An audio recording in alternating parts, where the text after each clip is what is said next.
getting something in return. It's just, you know, a mutually exclusive relationship. If you were in that position, you would want the friend to do that for you. So it's sort of like the problem with being the identity of self and only thinking in the context of me. Why would I do that? You know, they should be more responsible. I'm going to help them out, but they have to pay me back. Like, so we're only ever thinking about the self. So understand that. Conscious mind, self. Subconscious mind is our emotions and our behaviors. And our higher consciousness is our connection to everything. It is our link to all of consciousness. So when we understand I'm not my, you know, physical thought or my conscious thought, I am not my, you know, emotional state or behaviors, my subconscious emotional behaviors and things like that, I am the one that directs them, because I am the one that is connected to everything, and I am the one that is thinking about the outcomes for the other person.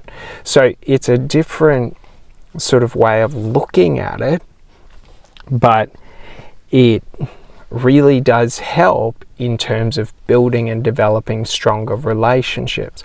And the funny thing is this isn't new. This is how we used to be before all of these, you know, corporatization, and before we sort of really adopted capitalism, and those who did negative things got ahead, so everyone jumped on ship. So to understand this is just to understand, if we look back at the values that people held in the 1900s compared to the values that people hold today, they are similar values, but just in the number of people that uphold them and the way in which people uphold them. So nowadays people will uphold the values not for the community, but for their interests in the community. So it's sort of, it's just a compartmentalization. So, you know, overall, it's the most efficient way that, you know, let's say you have a charity that houses the homeless. You know what I mean? You can focus on, hyper focus on doing that and building that out to be the best of the best that it can be, and sort of specialize in it just for that specific type of community. Or you can do it for the overarching community. But the problem is when we hyper focus, it works in theory when participation is high and people take onus and responsibility. That's one of the funny things over the last, I don't know, I've noticed it over the last 20 years, is that we've de-invested in community as private individuals and sort of invested more in self-interest and being a part of, you know, cultural tribes or cultural trends, to say the least. So an important thing to understand with this is when we de-invest in community, community suffers.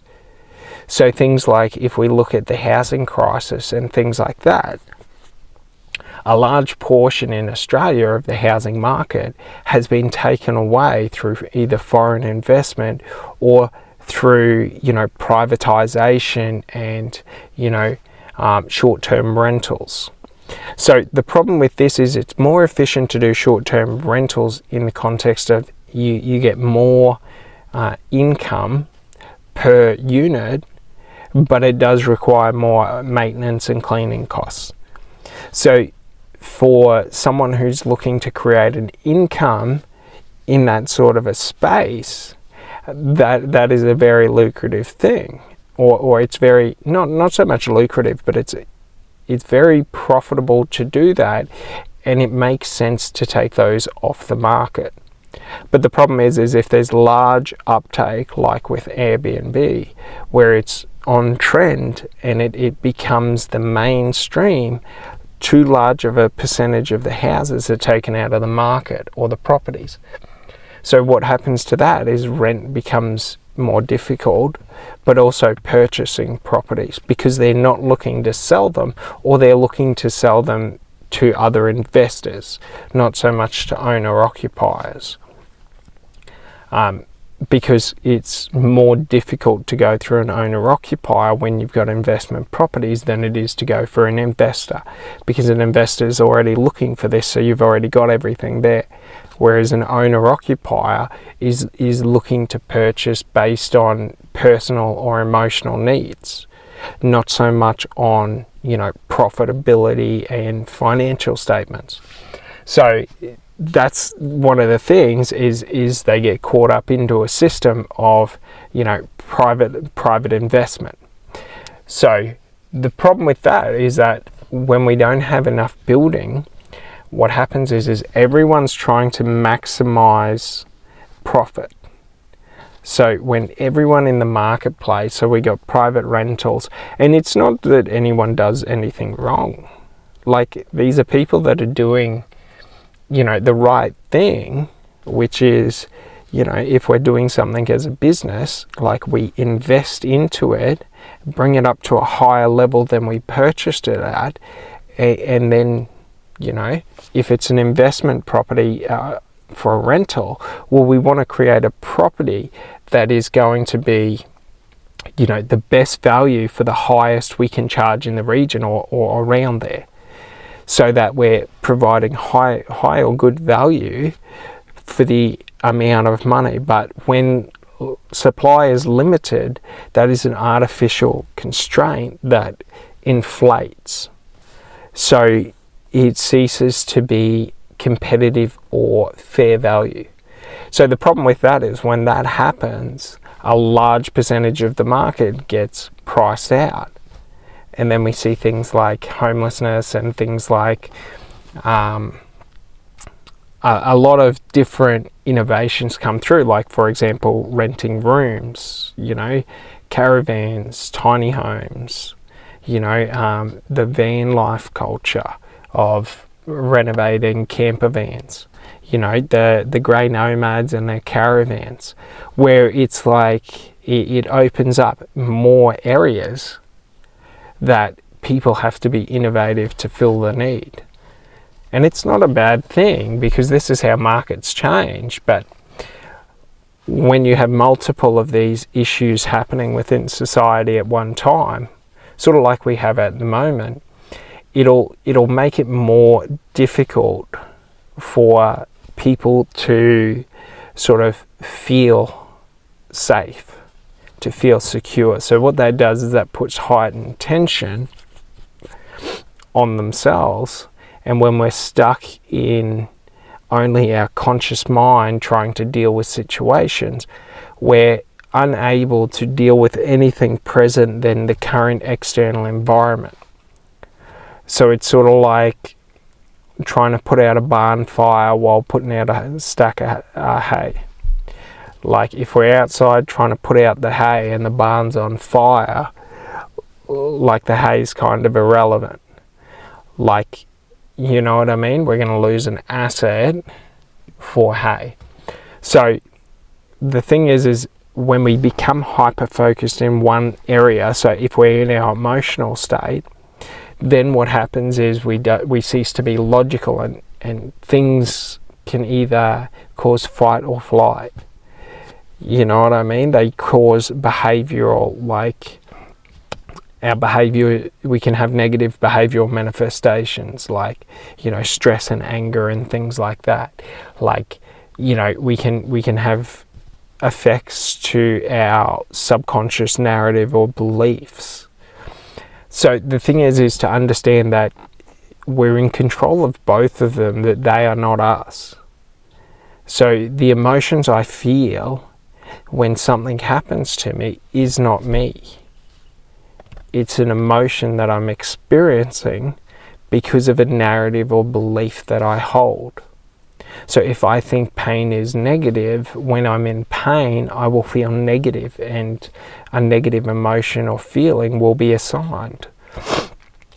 So understanding this is just understanding that, like, our current society and the way that it's been constructed is pressuring people at a very, very high rate to having constant negative emotions throughout their day-to-day life, which increases stress and anxiety. And we're seeing, you know, high anxiety, high depression, you know, other mental illnesses, and a lot of these are artificially created just by beliefs that are being held, or narratives around the meaning and things like that. So, you know, things like identifying with your money emotionally. So, for example, if you have $10,000 in the bank and that makes you excited and happy, it's not a bad thing, but you're emotionally attached to that money. So if you only had 2,000 in there the next day, you would feel negative or loss for the other. So it's sort of trying to keep the emotion separate from the material is key to keeping a balanced emotional state, so that no matter what happens in life or what situation you go through, you're able to, you know, be emotionally stable and pick the emotion needed to succeed, but you're also be able to be consciously aware, so that you're able to create and use the right language, you know, to interpret the situation or the communication and all of that.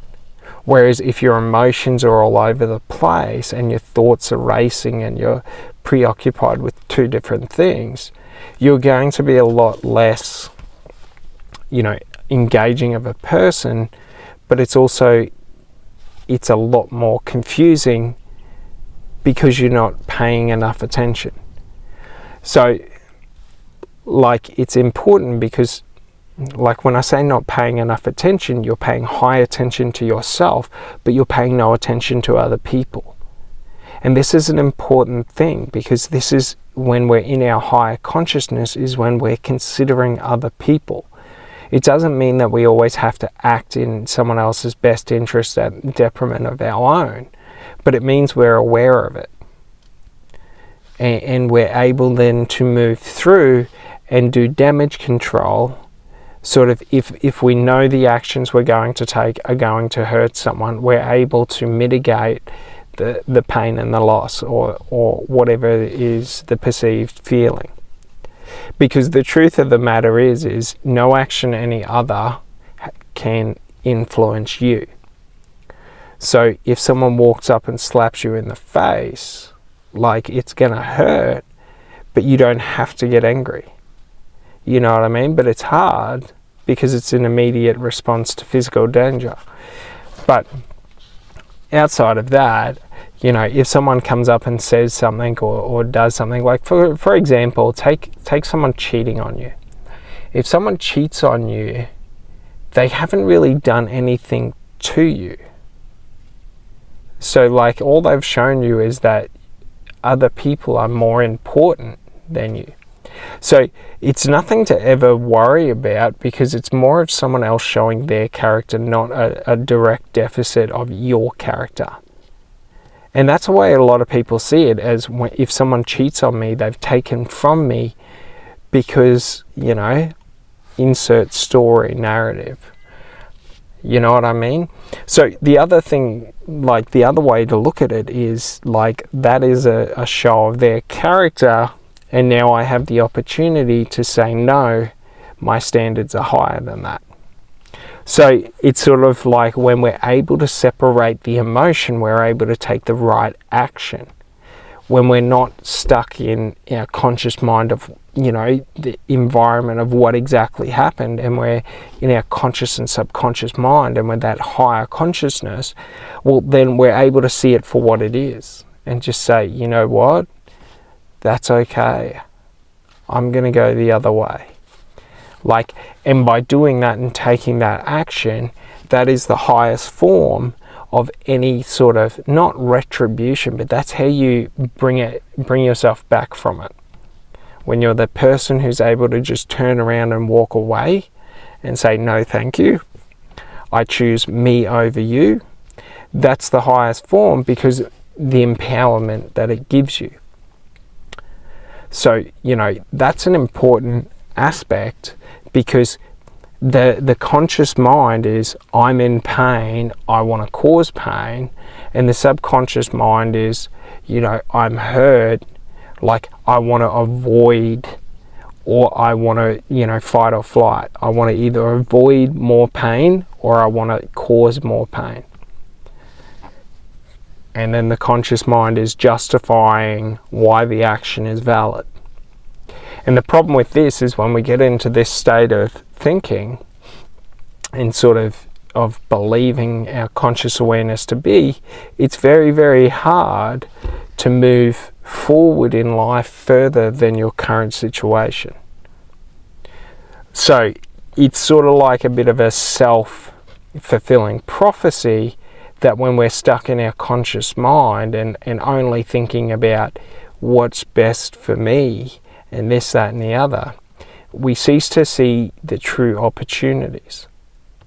Not to say you won't succeed, because we're able to identify and put more effort into the actions that I need to take.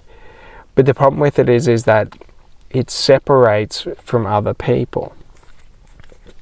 So, but a lot of people, especially narcissists, try to enforce other people to hold relationships with them while they act that way. You know what I mean? While they only focus on them and their environment. So you can see that in many different ways. You can see it from, arguing and things like that. You could see it from prioritizing work commitments or other commitments and things like that. And it's not to say that that's a bad thing. A narcissist is just someone who refuses to allow anyone to believe anything other than what they think. So, you know what I mean? So it's not bad to focus on your own things. It's bad to focus on your own things at the expense of other people or relationships with other people. And many people hold these relationships because of, bonds or societal bonds. And the negative thing about that, when you're holding on to relationships because of societal bonds and, community bonds and things like that, is you're essentially putting yourself near radioactive poison and you're expecting not to get sick from it. And that's what negative toxic relationships, especially with narcissists, do, is a narcissist has to break you down to compliance. Everyone has to comply, otherwise, and that's rooted a lot in the ego. And the ego is our conscious mind, our identity of self. Because I want to believe, but I have to have evidence to believe. I have to know. So if I believe a certain way of living is the right way, I have to know through validating through other people. So other people have to believe what I believe, otherwise it doesn't give weight to the validity of what I believe. So that's where, understanding how to validate yourself internally comes in handy, is that's the difference. A narcissist is just someone who refuses to acknowledge that, but takes action at other people's expenses and doesn't care to change. Like, it's just not so much a conscious choice as a behavioral pattern that has been enforced throughout life and has never been properly corrected. And, being around those people will only ever, one, reinforce that kind of behavior as being acceptable, but also it will degrade your identity of self, because you have to conform to their identity of self. So it's very important to be aware of this, because if,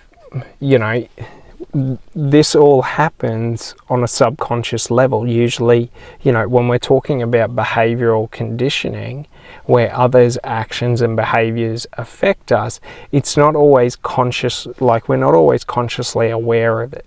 So it can be like sort of snipe remarks or tones that they use when they speak to you. Or it can be, you know, actions that they take in terms of maybe they just stand you up and go to someone else or something like that. Like, it all shows intention and sort of where value is placed or being placed. So, you know, if someone goes off and you had plans with